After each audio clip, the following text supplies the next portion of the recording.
Hey there YouTube, AJ here, and I started this video off by spilling my coffee once again. Seriously, I have problems. Okay, I got a new cup of coffee. So today, what we have here are the carburetors off of my CL450 Honda. And yes, I'm working on the Honda again, even though it doesn't seem to be getting a lot of love on my channel. I don't care, because I want to get it done and where I can ride it. Anyway, so we're going to be tearing these carbs apart, cleaning them today. Over here we have our two K-Hine, and I'm pretty sure that's how you say this if I remember correctly. It's spelled K-E-I-H-I-N on the carbs, but I'm pretty sure that's pronounced K-Hine. It's been a while, but anyway, we got the two K-Hine carbs, and they are 723B. So these are 723B carbs, and there is a left and a right because the choke setup matters. So if we put them in the way they go on the bike, this would be on the left side of the bike, this would be on the right side. This is our choke crossover. Now, this choke was free like that. This choke was not, but I was able to get it free once I removed it. So the problem is inside these carbs, if you look in there,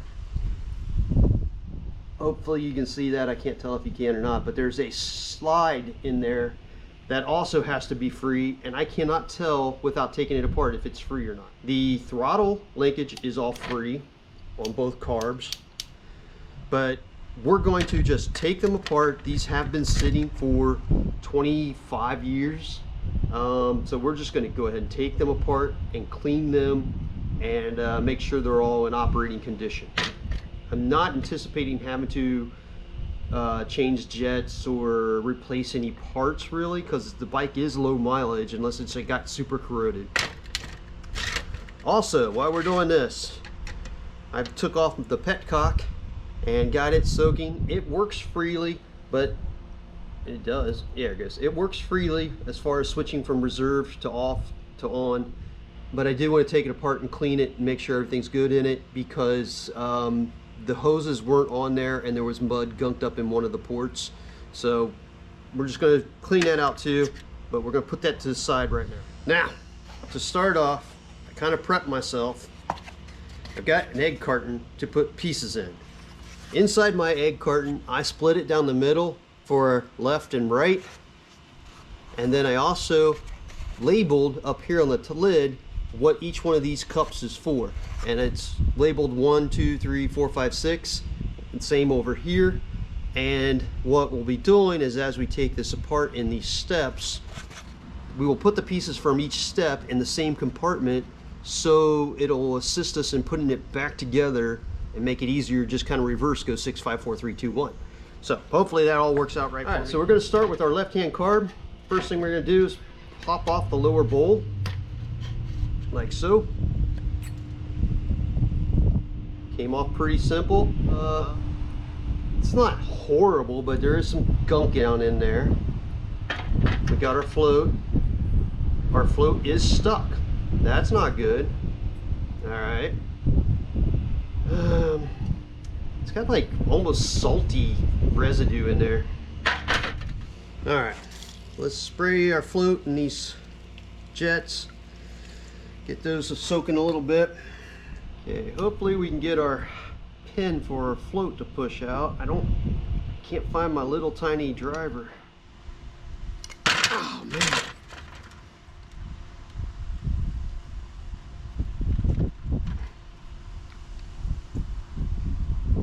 Oh boy. Go the other way maybe. Oh. I was not anticipating this much trouble right off the bat. Got this little tiny brass hammer that my uncle made in his shop class in high school. I've been dragging it around my whole life, ever since he gave it to me when I was a little kid.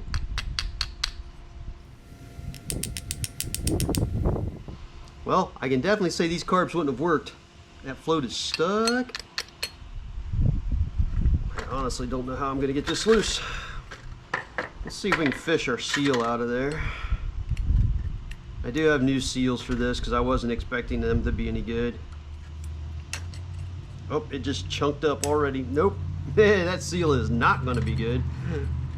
Good thing I got new seals. Oh man, they're going to be a pain to get out too. Wow, that seal is hard as a rock. No wonder it's just chunking apart when I try to pry it. All right, well that's going to be fun. It's only going to come out in little tiny sections. All right, I thought these carbs were going to be a quick and easy job because they're pretty simple carbs. Every little thing is going to fight me like this. It's going to be a pain. All right, well, we got the majority of the seal. Well, I say that, this last little piece is really fighting. Okay, so I got the majority of the seal out. And lots of little pieces. Ooh, our float's moving now. That's a good sign. That's helpful. Either the tapping or the shaking around got it loosened up. So hopefully our pin will start loosening up too.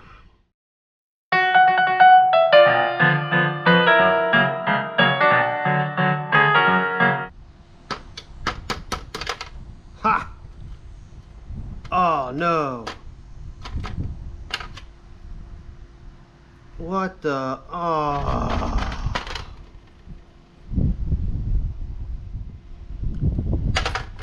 Got the pin out, but it broke the mount. Shit. Damn it. No! What the hell? Now I gotta try to find... That's the whole body. Is it supposed to go the other way, only one way? Oh, it's stuck as stuck can be. Well, isn't that just great?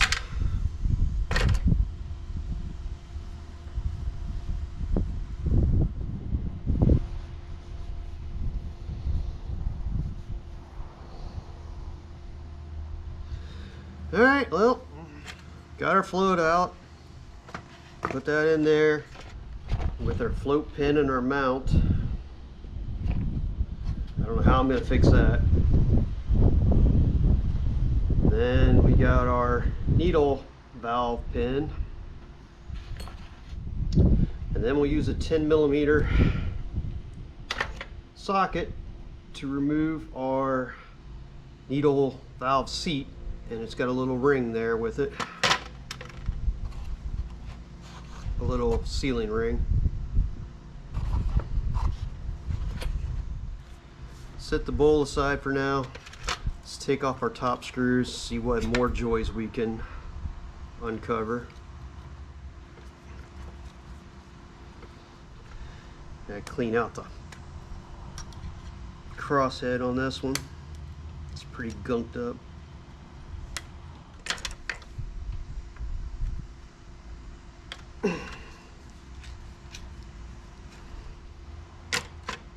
Alright, got both our top cap screws.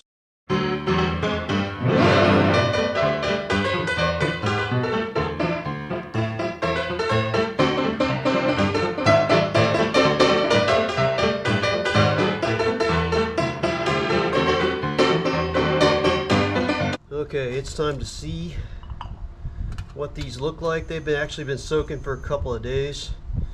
I guess we'll start with the left one, which was the one that I broke the mount for the float. We have our slide, the main body with the broken mount, and we have our bowl. Not too bad looking. Got some crud in here. Throttle works. Choke works. Yeah. We still have this broken mount to contend with, which I don't know about that. Over here we have our right one, which was really super disgusting. This one was bad. This is the one I didn't try to take the float off of because I was afraid it was stuck too bad to break it. So I was wanting to soak it to see if that would free up that float. I also threw our petcock body in here to soak and get it cleaning. You can put that to the side for now. Here's this slide. It still needs a little work. It's got some corrosion on it here. Yeah, this float bowl still looks pretty bad, and our float is still barely moving. I guess it's free, but everything in here is pretty corroded. I'm not so sure about this thing. I don't think it has liquid in it, but it's just, I think we're gonna have a really hard time getting this pin out. And the ends of these, the emulsifier tube mounts and jet mounts, they're kind of corroded away. Throttle works fine, choke works fine, but we definitely got some issues. So now the question is, where do we go from here? What do we do to these carbs to get them in good working condition? Well, to be honest, I think we're going to have to work some magic on these.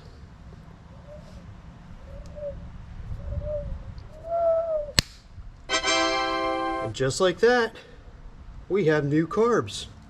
Well, unfortunately, there is no magic like that. I wish there was. I wish I could snap my fingers and fix parts, but hey, the truth is, after I broke off this mount on this float bowl, my options were really limited on what I could do. I mean, you can't weld to this. I could have maybe tried to solder that mount back on, but that's touchy at best. But what really sealed the deal, I was going to try to fix these carbs, but what really sealed the deal on it was when I opened up this one, and you know, not only seeing how bad it was corroded inside, especially, you know, the right one was really corroded, but seeing that these tubes were 8 down, I really had my doubts on, you know, I could go ahead and file these down and put the jets back in. The threads are still mostly there, but long term, I just didn't think that was the correct solution. So I got online and I found this pair of carbs, very reasonable cost. I was actually kind of surprised at, you know, how much I could get them for.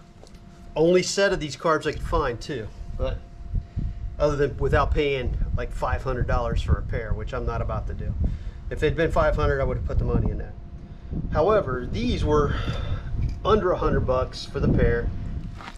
I did a little external cleaning on these and a little bit of cleaning. The slides work like they're supposed to inside the carb. They're sliding up and down. If you plug one of the holes here and blow in the other one, the slide goes up like it's supposed to. The chokes are clear and free on them. The throttles work and snap back great. And you can hear the float inside going up and down when you move it. So I'm gonna hope that that needle in there is not stuck. I'm gonna roll the dice and I'm just gonna mount these carbs straight on the bike and hope I can get it running on these. And I'm doing that for 2 reasons. One, I like to take those kind of chances, I guess. And you know, worst comes to worst, I got to take it back apart and I got to clean it up and a little bit on the inside. I think really the only thing from cleaning these and looking at them, I think the only issue I could have is if the needle itself is stuck in here. The floats, I can hear them working. Of course, there's always a chance that it's not adjusted right, etc. Jets could be clogged, but everything else seems to be pretty good condition on these, and I'm pretty I'm willing to take the risk, I guess.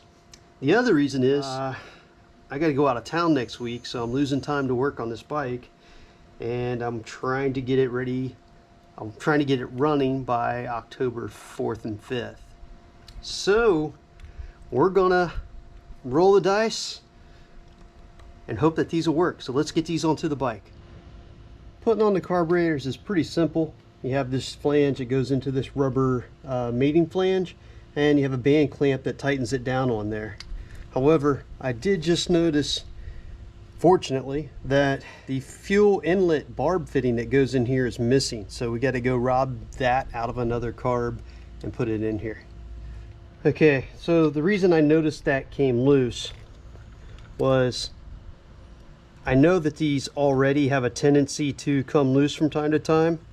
So I just make it a habit whenever I go there, because these are press and fit, I always make it a habit to tap them in to make sure they're solid. Well, this one was missing when I went to tap it in. Notice I'm using a brass hammer because these are brass fittings. You don't want to go crazy on it. You just want to make sure they're solid with little taps. They should be good. So there's that one. This is our right side fitting. It has our crossover bar for our choke. I'm going to put it in here. There we go, popped all the way on. I'm not going to tighten this down until I get them both on. You know what else I need to do? While I'm here and have good access, let's go ahead and put our throttle cable in. Actually, I should have. Let's take it back off. Should have done this before I even did that.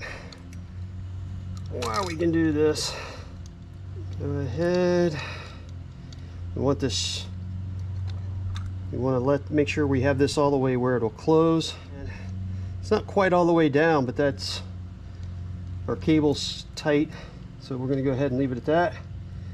This one's going to go over there and go back and put our throttle, our carb body back into our tube. Okay. Now, again, I'm not going to tighten this down. I'm just going to snug it because I want it to be able to move a little bit as I go to do all my final connections. Because we got a lot that has to go together here. Okay, that's just snug. Now to the other side.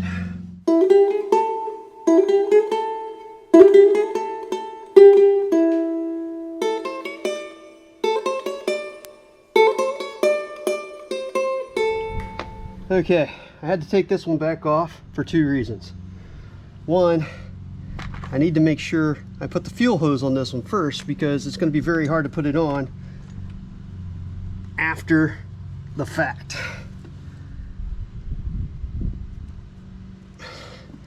I want to take a chunk of fuel hose, put it on here. I wish I'd put it on before I got the carb hanging, but I didn't.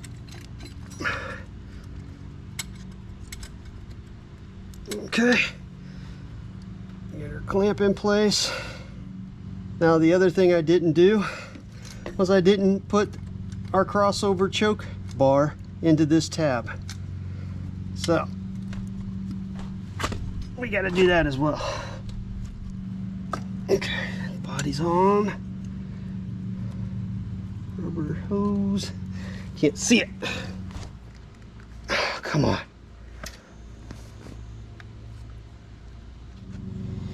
Okay, I think we need to take this off again. I think our fuel hose is going to have to run in front of this. No, can't.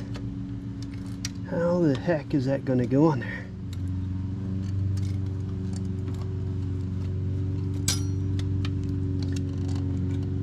Slip over this way? Hang on. I'm going to go look at the other one. Okay, I saw how it goes on. That square there has to go over this shaft.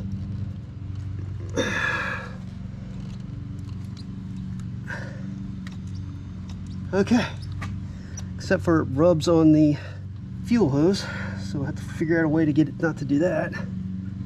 But there we go. All right, so we got our choke on there. It's working both sides. All of that's good. Now we can start on the air boxes. Now the first thing we put on here is the filter itself. It's held on with a bolt here and this longer bolt that goes through the body of it. Then this goes around the inlet on the carb body here. Oh, and then the other thing is on the back side of this, you see this seal? This actually comes off and that goes to the crossover tube here. And these are the seals that I 3D printed myself. And I printed two seals out of TPU. This one probably could have been reused. It's not too bad. But this one here was pretty tore up and cracked. So it was done for. So instead I printed my own for both sides out of TPU, and so hopefully all this will go together nicely. All right, now this one started. We got to get our seal onto the crossover tube as well. At least started.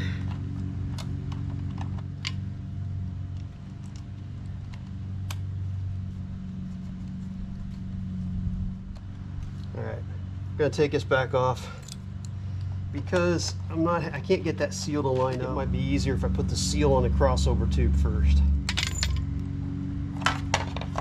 So let's take it off of here and put it on there. There we go. And hopefully we can snap this flange into that. Yep. That's the way to do it. That's the way you do it.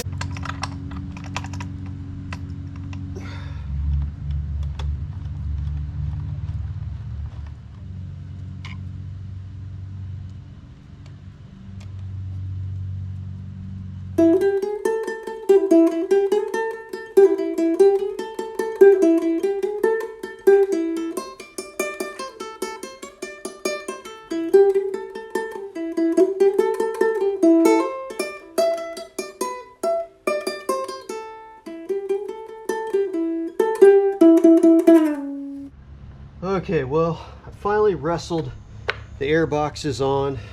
They weren't exactly easy to get fitted correctly. I'm still having some trouble with this hose, obviously. These tabs up here, I had to file those out a little larger so they could fit where this would also grab. But eventually, after a lot of fiddling and fighting and cussing, I got it. I mean, we are dealing with, one, a 50-year-old bike, and two, more importantly, these air filters are reproductions. They're not the best. I mean, they're not horrible, but they're not exactly the same as the originals either. So it's causing a little bit of fit up issue. Hopefully that won't leak. If it does, we'll have to figure out something else for it. But as you can see where the outside the plastic air box goes around the air filter. The air comes in up here. That's to keep dirt and water from getting into your carburetor, because this is supposed to be an off-road capable bike. I don't really personally consider them that off-road capable. Maybe light trail duty, but not any kind of, I wouldn't run it for a real dirt bike. Anyway, I'm gonna go ahead and throw on this cover. This is the passenger side.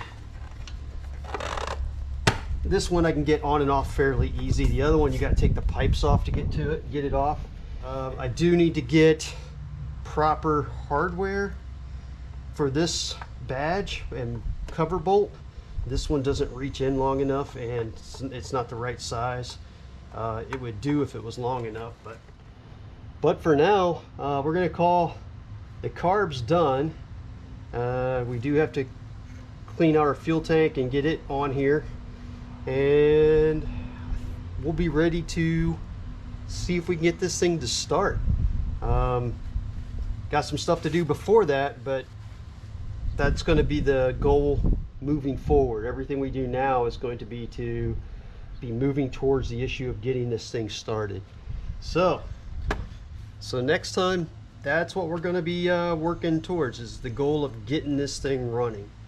It's got a lot of little things to be done before it can be ridden, but we're going to also start working on getting it running while we do that. So yeah, that's the goal.